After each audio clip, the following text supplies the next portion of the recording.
இது பெங்களூர்ல இருக்கிற கப்பன் பூங்கா. 1870ஆம் ஆண்டு ஆங்கிலேயர்களோட ஆட்சி காலத்துல உருவாக்கப்பட்ட இந்த பூங்கா, அப்புறம் மைசூரோட ஆணையராக இருந்த சர் மாக் கப்பன் அவர்களோட நினைவாக கப்பன் பூங்கான்னு பெயரிட்டதா சொல்றாங்க.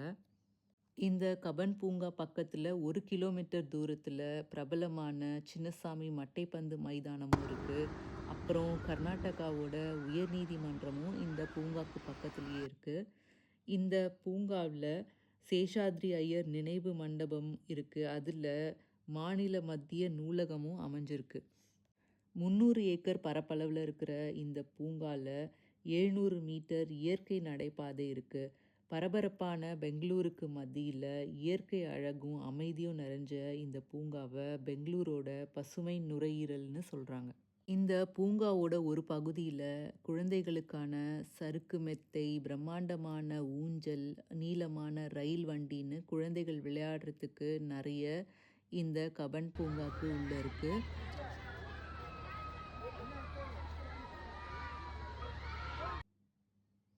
இந்த காணொளி உங்களுக்கு பிடிச்சிருந்தா லைக் பண்ணுங்க.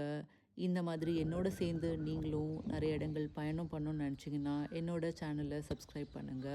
இந்த காணொளி யாருக்கெல்லாம் பயனுள்ளதாக இருக்குன்னு நினைக்கிறீங்களோ அவங்களுக்கு இந்த காணொளியை அனுப்புங்க. உங்களோட கருத்துக்களை கருத்து பகுதியில் பதிவு பண்ணுங்க.